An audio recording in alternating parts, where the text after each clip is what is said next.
Olá pessoal, já há algum tempo eu me deparei com um vídeo de um pastor chamado Pastor Joel, onde ele faz sérias acusações contra os adventistas.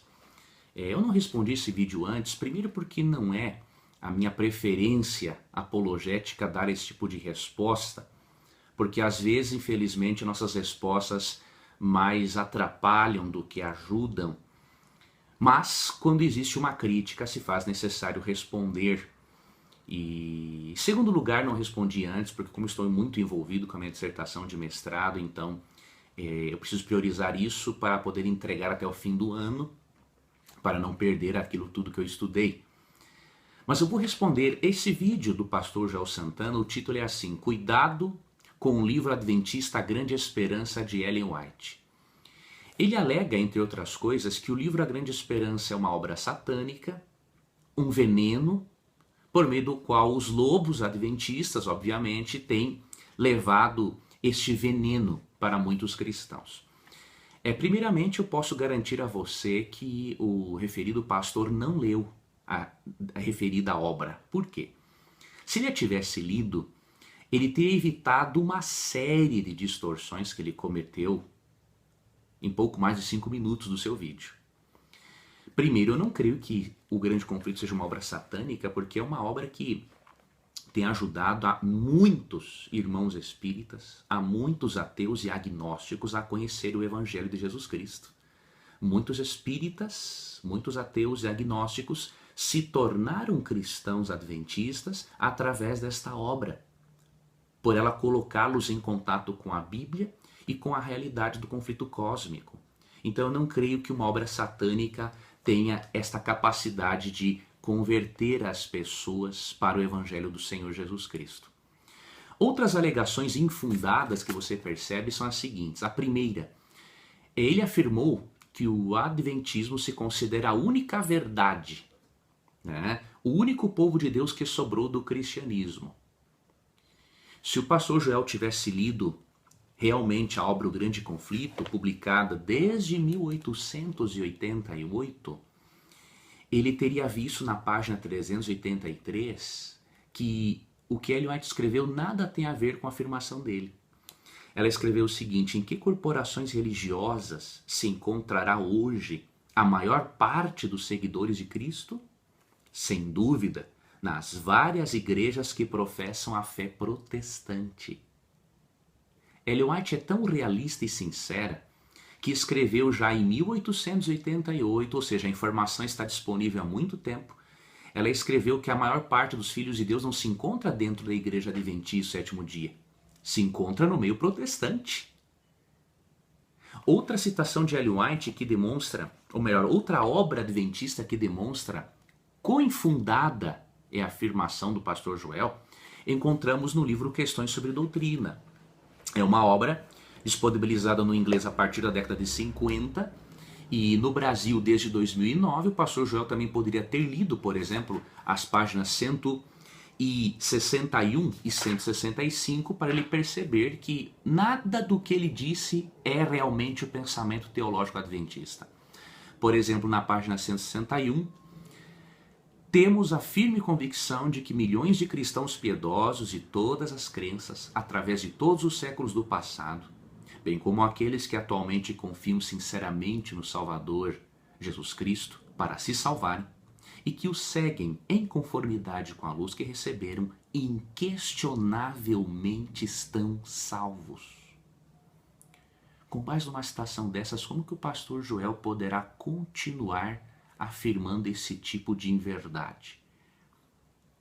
Eu particularmente quero acreditar na sinceridade dele e crer que após este vídeo e estas citações de fontes primárias, ele vai rever o seu posicionamento.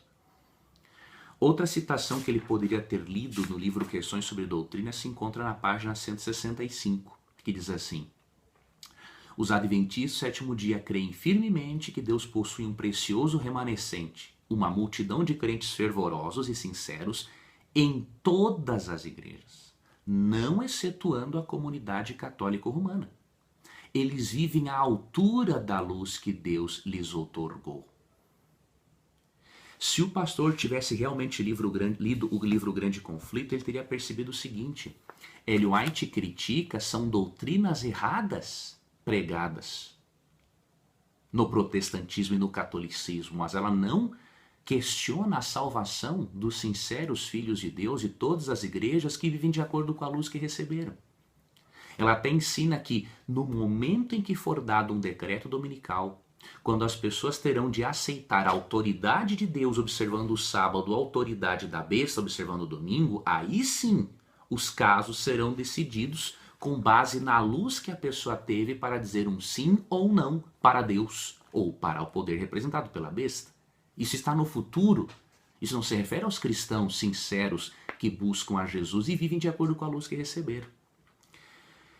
Outra afirmação que merece destaque aqui é que ele afirma que a igreja adventista, que Ellen White critica aos irmãos evangélicos. Na verdade, ela não critica os irmãos evangélicos, como eu falei, ela critica doutrinas erradas. Entre elas, ela critica a doutrina do tormento eterno. Por quê? Se o pastor Joel ler O Grande Conflito na página 544, ele verá que o ensino bíblico exposto por Ellen White a respeito da gradação de castigos é o que realmente se aproxima daquilo que a Bíblia está dizendo. É o que realmente a Bíblia ensina. Nós não cremos, por exemplo, que um pecador que pecou 80 anos terá a mesma pena no inferno do que o diabo, o pai do pecado. Nós cremos, de acordo com Lucas 12, 47 e 48, e Mateus 11, 20 a 24, que o castigo é proporcional às obras de cada um. E Ellen White escreveu isso no livro Grande Conflito, página 544, que cada um será castigado no lago de fogo proporcionalmente às suas obras. Uns, obviamente, vão demorar mais tempo do que outros, mas depois vem a aniquilação total, como ensina o Salmo 37 e 20 e Malaquias 4, 1 a 13. Então é importante o pastor João entender esta questão da gradação de castigos, para que ele possa explicar o que realmente pensam os adventistas a respeito deste assunto. E uma outra afirmação, ele até criticou os adventistas por distribuírem gratuitamente livros como A Grande Esperança e Tempos de Esperança, entre outros livros. Eu tenho que dizer a você, meu querido irmão, nós fazemos bom uso dos nossos dízimos. Nós usamos nossos dízimos para imprimirmos livros gratuitos e cursos bíblicos gratuitos para as pessoas. Nós não somos adeptos da teologia da prosperidade. Então é por isso que você vai perceber que nós divulgamos muitos materiais gratuitos para todas as pessoas. E uma última afirmação dele, entre outras, diz respeito à oportunidade que Deus tenha dado a Satanás para ele se arrepender. Ele diz que Ellen White acrescentou algo à Bíblia, porque a Bíblia não diz que Deus tenha dado para Lúcifer uma oportunidade de arrependimento. Ora, a Bíblia não diz diretamente, mas ela o mostra indiretamente. E como? Você acha que um Deus que é amor, de acordo com 1 João 4,8, um Deus que é justo juiz, de acordo com Gênesis 18, 25, um Deus que, de acordo com Daniel 7, 9 e 10, demonstra perante o universo a forma como ele lida com o pecado dos pecadores. Você acha que ele não deu alguma oportunidade para Lúcifer durante o processo de queda? Nós não conseguimos imaginar Deus simplesmente condenando Lúcifer sem antes ter tido um diálogo com ele, tentando trazê-lo de volta, sendo que a realidade do mal não existia na época. Nós vemos sim um Deus de amor, capaz de dar uma outra oportunidade de salvação, até mesmo para os anjos. E se 1 Pedro 1,12 ensina que os anjos anelam perscrutar o plano de salvação, com certeza, no momento em que Deus foi dando oportunidades para os seres celestiais antes deles se rebelarem, com certeza, Deus agora encontra-se desvendando certos mistérios do plano de salvação para eles. E por isso é óbvio que Deus deu oportunidades. Não vejo essa afirmação de Ellen White um acréscimo à Bíblia ou uma heresia, porque com base no caráter amoroso e justo de Deus, que sempre dá uma segunda chance para o pecador, nós cremos que seria perfeitamente possível Deus dar uma outra oportunidade para Lúcifer. Infelizmente, Lúcifer não a aproveitou. Essas são algumas das afirmações infundadas que o pastor Joel compartilhou. Eu gostaria de convidar a você, meu amigo, minha amiga, não acredite em fonte de segunda mão. Confira as fontes primárias, veja o que realmente as obras adventistas dizem a respeito do assunto, para que nós não sejamos propagadores de mentiras. E eu espero de coração que o pastor Joel veja esse vídeo com muito carinho, tenha certeza de que eu fiz com muito respeito, não duvido da sua sinceridade, mas percebo a não veracidade das informações dele. E peço que ele reavalie a sua posição para que conheça de verdade o Adventismo e não propague esse tipo de afirmação inverídica que não pode ser baseada em fontes primárias. Que Deus abençoe a você, meu irmão, continue firme na sua obra evangelística, na sua obra de levar mais luz às pessoas, distribuindo gratuitamente toda a literatura que a Igreja Adventista Sétimo Dia tem disponibilizado aos irmãos das mais diferentes igrejas, para que juntos sejamos um povo que esteja se preparando para o retorno do Senhor. Um grande abraço, Deus abençoe a cada um.